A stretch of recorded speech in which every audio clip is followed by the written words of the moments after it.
Kia ora, hello, and welcome to Anyway, the podcast where I unpack the chaos of reality TV. I am your host, Natalie McMurray, coming to you from Aotearoa, New Zealand. Today we're back again with the ladies of Rhode Island. Let's get into episode 10. Joellen, Alicia, and Liz are arriving in Boston for the Frank Sinatra cosplay. Alicia is still crying as a result of the fight that her and Liz had in the car. Liz is pissed. Alicia, she feels disrespected, and she's mad at herself that she can't stop crying. They sit down at their table, and Liz is being cold as ice. Alicia is trying her hardest to dab away her tears with a napkin while simultaneously trying to hide her face with a menu. The way that Liz ordered her viola and stared straight into that waitress's soul was terrifying. She was giving the mother from Evil Dead Rise vibes. I'm confused why Liz doesn't have more compassion for her friend in this moment. I get that perhaps she thinks it's disrespectful to the people that had Alicia and her family stay with them when they were displaced. But the blatant icing out of Alicia's feelings is wild. Where's the empathy? Joellen and Alicia are extremely uncomfortable. They want to crawl under the table, which is clearly a go-to for these ladies. Joellen asks how Liz is. Liz is now taking the absolute piss out of her. She says, "I'm completely fine." Liz finds it comical that Joellen is expressing concern. She says she's being fake because Joellen was also talking shit about the homeless situation. Which is true, but I'm not getting malicious intent from her. Liz is both talking shit behind Alicia's back and being a straight up see you next Tuesday to her face. That's worse in my opinion. Liz needs a minute to shift her emotions, which is understandable. Joellen says to her everything is fine and tries to grab Liz's hand. And Liz is incensed by this. She says, "You better get your mitts off of me." My advice to Joellen would be to back off. Ashley arrives and she's immediately concerned for Alicia. Joellen says, "Oh, she just has allergies." Yeah, she's allergic to her friend cussing her the fuck out in the car ride to Boston. Ashley says the energy is palpable. Say what you will about Ashley's dorky, aloof demeanor, at least she can read the room. She's on the brink of freaking out. Rosie's friend Monique arrives. Monique has the most bedazzled pants I've ever seen on the Bravo network. And that's saying something. Alicia tells us that Monique would have torn Liz a new asshole if she were in the car ride with them. Which is also saying something. Should Monique be a cast member? Yet to be determined. Rosie and Rich arrive. Rich gets on stage and starts singing. Rosie says she's happy to take a backseat to Rich in this moment because he's a star. I'm not overly sold on this whole shtick. It reads a little desperate, to be honest. But I guess if it's paying the bills, more power to him. Liz wants to head out for a cigarette. Alicia says, "I love you, Liz. I don't want to fight with you or make you upset." And Liz now thinks, once again, everyone thinks she's the monster. Alicia basically says in her testimonial, the way people are viewing you is because of your own actions, which is correct. And again, Alicia is crying. Hate it. Liz and Joellen go outside. Joellen is trying to talk to Liz about the situation in a calm manner. But Liz gets heated. She says, "I said I was sorry 12 times, and she was never homeless." Liz storms off back inside, and Joellen runs after her like she's trying to start a fight. They're now walking through the restaurant yelling at each other. Joellen says she doesn't want to fight with Liz. She cares about her. She says she's like a mother to me. I am absolutely deceased by that comment. What's the age difference here? 10 years? L-O fucking L, Joellen. Comedy at its finest. Although perhaps Joellen is picking up some vibes, like what she gets from her own mother. Rich is up on stage. He's singing, "I Can't Help Falling in Love." He's just trying to croon the fuck out of these people. But Liz is absolutely fuming. She says, "Fuck off, Joellen." They proceed to argue. Liz tugs on Joellen's hair, and things are getting pretty fucking heated. Ashley is absolutely mortified by the drama. I can tell she's reliving the trauma of trivia night at Audrey's. Rosie, on the other hand, couldn't give a flying fuck. She's just happy she's not part of the fighting this time. Liz pushes Joellen's chair. Joellen then gets up, walks out, and leaves. She gone. Liz then plasters that terrifying smile back on her face. She's all, "Bye, girl." Liz is in the wrong in this situation, but I do have to say that Joellen was being antagonistic. Liz asked her to drop it numerous times, and she didn't.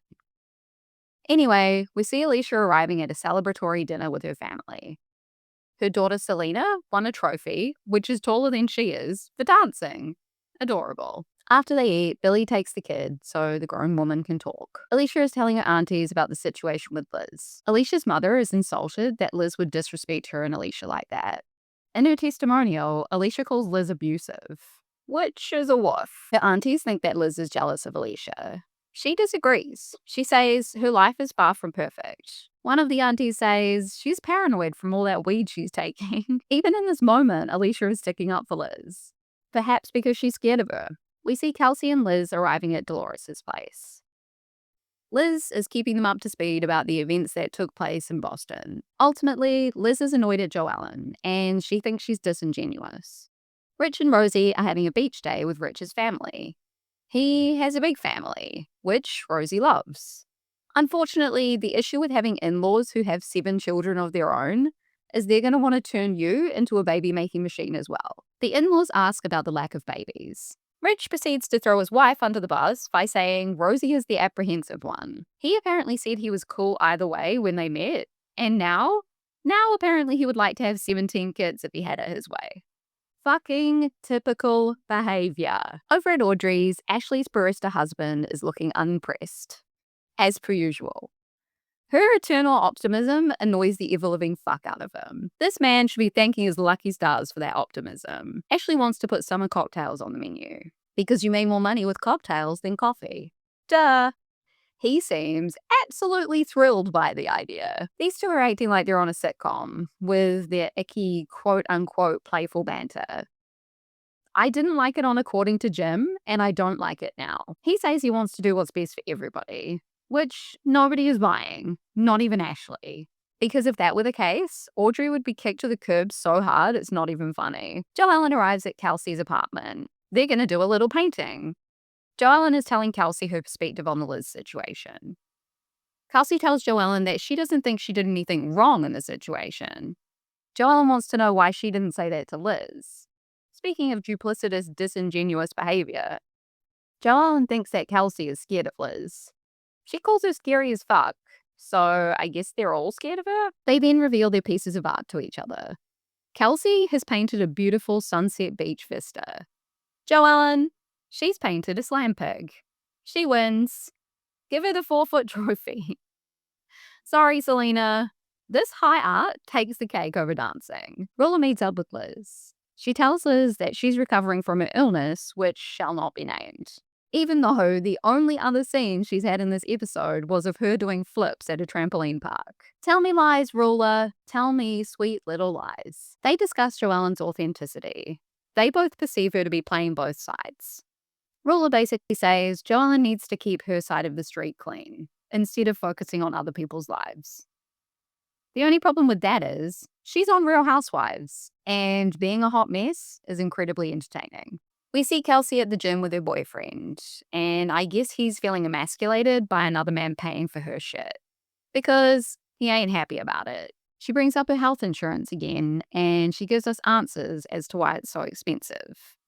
Kelsey tells us that she had a car accident, which led to a CAT scan, which then led to doctors finding a tumor in her brain.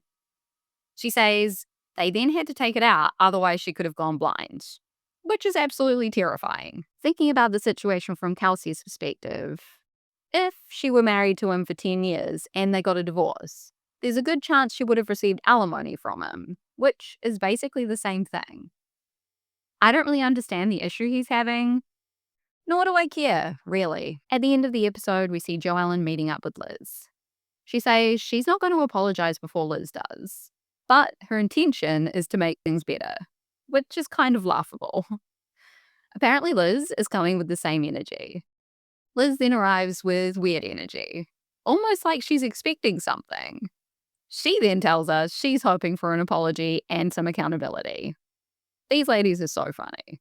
It starts absolutely pissing down, which seems like a dark omen of things to come. They both don't want to go backwards, but immediately start rehashing the Boston night. Liz wants Joellen to know they are not BFFs. Things are escalating. Joellen says, "Did you or did you not pull my hair and kick my chair?" Liz says, "You're a freak. and then calls her the fucking devil. Yikes. No reconciliation will be taking place today. Liz tells us that in no way, shape, or form did she put her hands on Joellen, which isn't entirely true. There was definitely a tug of the hair. Joellen calls Liz a crazy bitch once Liz is safely inside her car. Way to say it to her face, come on. I love these women. May they live long and prosper. Anyway, that's it for today. I'll be back later in the week. Thanks for listening. See ya. Wouldn't want to be ya.